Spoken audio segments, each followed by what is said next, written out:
Good morning, folks. Let's talk about the market today. Not the stock market, not the crypto market, but the vehicle market. And there's a lot of videos out there, but I pride myself in giving real, honest, straightforward advice when it comes to vehicles. So when things are bad, they're also equally good.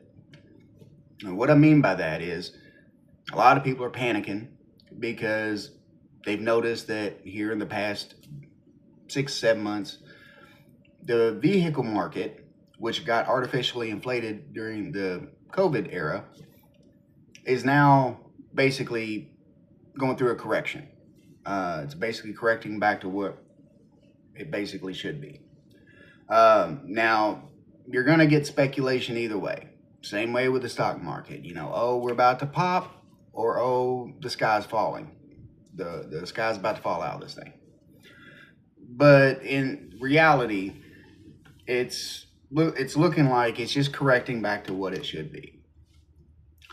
And so people are freaking out. Oh, it's bad because they maybe overpaid. And now they're realizing just how much upside down they are on that vehicle now if they go to trade it in or go to sell it. The fact of the matter is, it's went through this correction. Maybe they overbought, they needed a vehicle. And I'm not judging, if you needed a vehicle, accidents happen every day.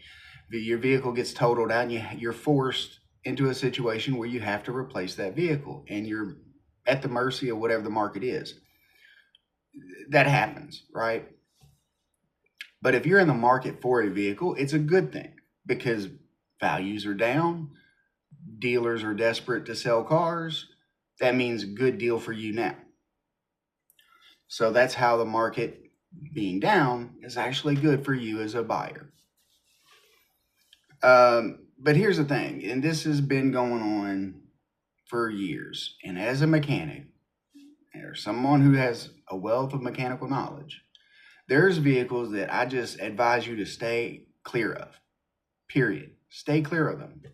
So I want to talk about the category of buyer that you may be. Now, I'm not one to say it's your money. At the end of the day, it's your choice on what you buy, how you spend it, whatever. All I'm here for is to try to advise you that certain things, especially if you're not mechanically inclined and you have to pay a shop to repair your vehicles, you're going to go down the road of really bankrupting yourself or near it, because the choices that some of you are making is practically bankrupting you, because it's expensive repairs, frequent repairs, things like that. And there's certain vehicles that just they're thrown together quick and cheap and profit for these manufacturers, and they don't really care. They've made their money, the vehicle's sold, it's a tick in their stat sheet, and now you're the one left holding the bag. So if you're in the market, okay, so let's talk about the categories of owner, buyer, whatever you want to label it. If you're the type of buyer that buys a car, drives it a couple years, sells it, go gets another one, here's some advice for you. That's perfectly fine. I have no critique of that method. I actually did that method for a long time. I'd go buy a $4,000 car, drive it for a couple years, sell it, go get another $4,000 car. Essentially, basically re-rolling the same money. Yeah, I might have to add $400 or $500 to the deal, but essentially I was re-rolling the same money and got to play and experience a lot of different vehicles. Nothing wrong with that method. But here's some food for thought. I know you may be going into that deal going, hey, it's a cheap deal. I'm going to sell it a couple years, put a few miles on it, sell it, get my money back. Make sure you're looking at something that's going to have a good resale value. Like as you're looking, whether you're looking on dealer websites, whether you're looking on car websites, whether you're looking on Marketplace, look how long that vehicle is set there. And vehicles like that one that you're interested in. I'm not going to give too many examples of vehicles today, just kind of just a general conversation. But maybe try to find models that are easier to sell, because once you buy it, Something some life comes along, and maybe you want to offload that vehicle. Maybe you're buying it as a second vehicle, a third vehicle, or whatever. Make sure you're considering something that's going to be easy to sell when it comes time to sell. And you're not going to be sitting there holding the bag for too long or having to drastically reduce your price to move it. So try to find and look for popular models that are going to be easier to sell. Also, consider the mileage that you're buying it at. Does it already have a ton of miles, right? I see tons of vehicles on Marketplace with 200 plus thousand miles. People are scared to buy something like that. It may very well run great, but you got to put yourself as a seller in the position of a buyer. They don't know your vehicle from Adam. They don't know how well it's been maintained and if you're telling the truth or not. So when you're listing your vehicles at dealership prices and they have close to 200,000 miles, it's going to be hard to sell. And vice versa, it's going to be hard to want to buy those. Now, if you're the type of person that buys a vehicle and wants to keep it for a long time, I'm talking 10 plus years, then do your research and find a vehicle that you can keep for that long, that will last that long with proper maintenance. Now, I'm a big advocate for Toyota, Mazda, and Honda. Those all more than likely, I would say a good solid 90% of those manufacturers lineup will make it 200 plus thousand, 10 years plus. So not all of them are, not just because it says Honda, just because it says Toyota, just because it says Mazda, that don't make them all across the board the greatest thing since sliced bread. But it makes about 90% of their models pretty darn good. So they're pretty safe bets. Also avoid vehicles from any manufacturer that's got brand new technology, like just out this year. We're releasing this new technology that does this.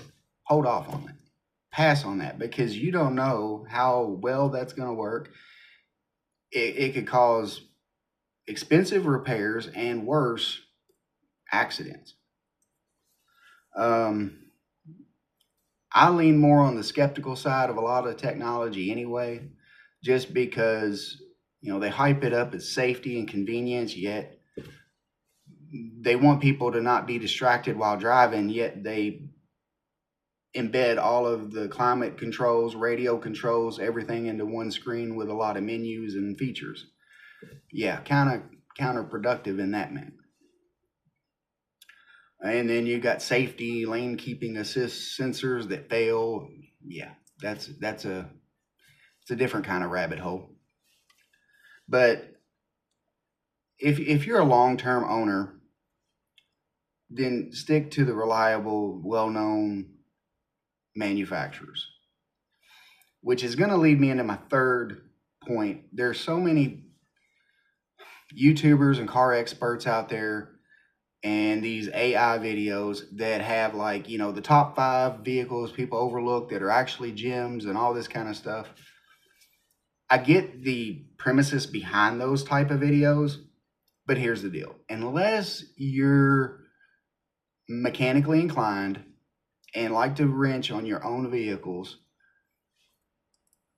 these 10-year-old vehicles with known reliability and bulletproof drivetrains, while all that information may be true, the issue comes down to, are you going to end up putting more money in this vehicle than what it's worth?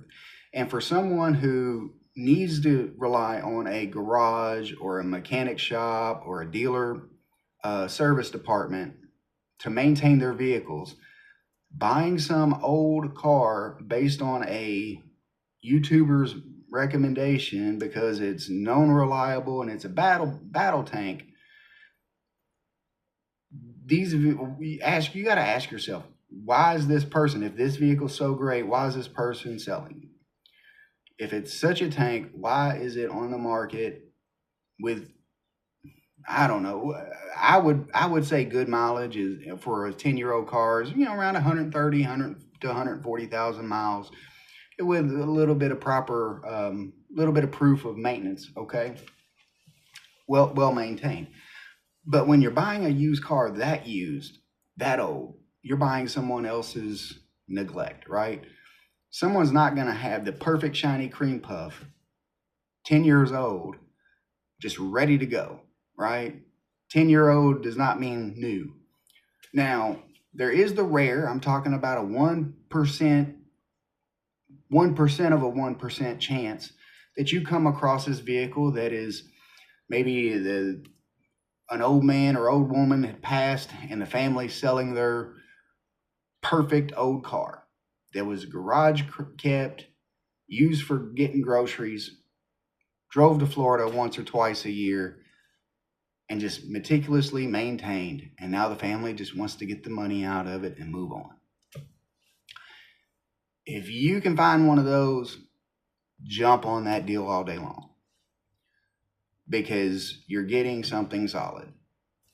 But the point I'm trying to make with this is, if you're buying something, that an old car, 10 years old, based on a recommendation that they're a battle tank, and you cannot turn wrenches on yourself to save yourself some money on maintenance and repairs, then you're going to quickly put a lot of money in labor cost and parts into these old cars, to where if you do the math.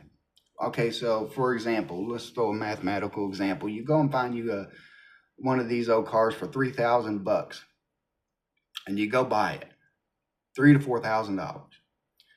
Well, you get it home and the brakes are worn, the tires are worn, needs some fluid change just for your peace of mind. Well, you just dropped about $800 or $900 in it right there, because you're at $200 per end for brakes. You're at, and then that's a pad job, and that's not count if it needs rotors.